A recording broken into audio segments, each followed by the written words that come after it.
आकाशवाणी भोपाल से प्रस्तुत हैं प्रादेशिक समाचार।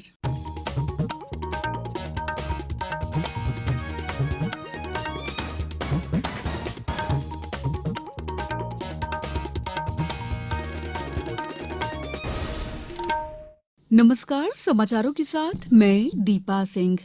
प्रधानमंत्री नरेंद्र मोदी ने 30 अक्टूबर को आकाशवाणी पर अपने मन की बात कार्यक्रम के लिए लोगों से विचार और सुझाव साझा करने का अनुरोध किया है।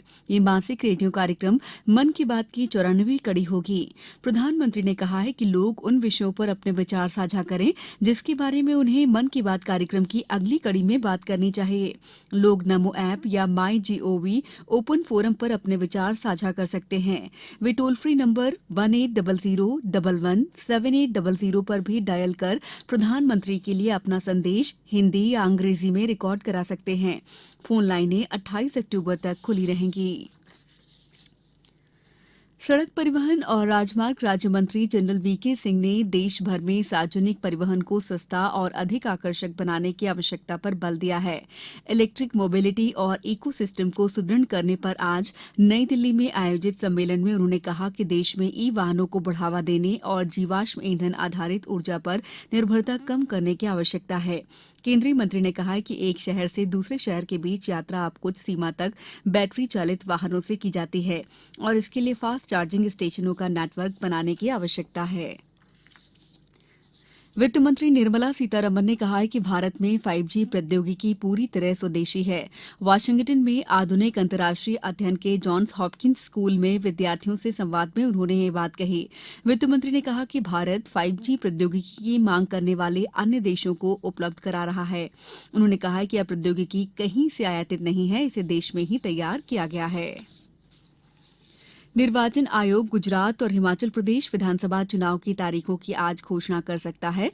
आयोग ने नई दिल्ली में अब से कुछ देर बाद दोपहर बाद 3 बजे संवाददाता सम्मेलन का आयोजन किया है। गुजरात विधानसभा का कार्यकाल अगले वर्ष जनवरी में, जबकि हिमाचल प्रदेश विधानसभा का कार्यकाल फरवरी में समाप्त हो रहा है। चिकित्सा शिक्षा मंत्री विश्वास कैलाश सारंग ने कल गांधी चिकित्सा महाविद्यालय स्थित चिकित्सा हिंदी प्रकोष्ठ वॉर रूम मंदार पहुंचे। श्री सारंग ने बताया कि हिंदी में MBBS पाठ्यक्रम प्रारंभ करने की परियोजना को हिंदी प्रकोष्ठ मंदार की टीम ने 6 माह के अंदर अपने लक्ष्य तक पहुंचाया है। उन्होंने बताया कि पुस्तकों के हिंदी रूपांतरण का कार्य चिकित्सा महाविद्यालय भोपाल में संबंधित विषयों के प्राध्यापक और सह प्राध्यापकों द्वारा किया गया है। गौरतलब है कि 16 अक्टूबर को केंद्रीय गृह मंत्री अमित शाह भोपाल में MBBS प्रथम वर्ष की 3 हिंदी पुस्तकों का विमोचन करेंगे। डिंडौरी मंडला जिले के साथ ही बरगी बांध के जलग्रहण क्षेत्र में बीते 2 दिनों में हुई बारिश से बांध का जलस्तर एक बार फिर बढ़ गया है। हालांकि बारिश बंद हो चुकी है, लेकिन बरगी बांध में पानी की आवक जारी है, जिसके कारण कल बरगी बांध के 21 गेटों में से 7 गेट खोल दिए गए हैं। इससे जबलपुर के ग्वारी घाट, तिलवारा घाट, भेड़ा घाट सहित अन्य घाटों में नर्मदा नदी का जलस्तर करीब 5 फीट तक बढ़ चुका है। बांग्लादेश में एशिया कप महिला क्रिकेट प्रतियोगिता के फाइनल में कल भारत का मुकाबला श्रीलंका से होगा। मैच सिलहट में भारतीय समयानुसार दोपहर 1 बजे से शुरू होगा।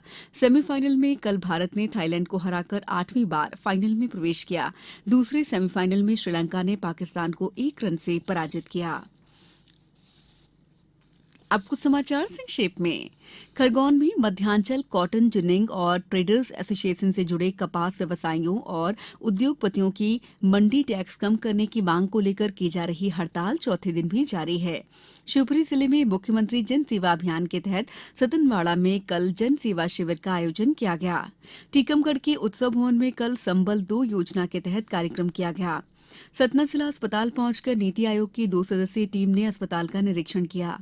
बैतूल जिले के पांढर में भारतीय डाक विभाग द्वारा 18 से 65 वर्ष आयु वर्ग के नागरिकों का बीमा करने के लिए शिविर लगाया गया है। गुना में निर्माणाधीन मकान और दुकान को जमींदोज कर 3 करोड़ 50 लाख रुपए की बेशकीमती शासकीय भूमि को मुक्त कराया गया। नर्मदापुरम जिले के बेरोजगार युवाओं के लिए 18 अक्टूबर को जिला स्तरीय रोजगार मेले का आयोजन किया जा रहा है। इस बुलेटिन में इतना ही। दीजिए इजाजत। नमस्कार।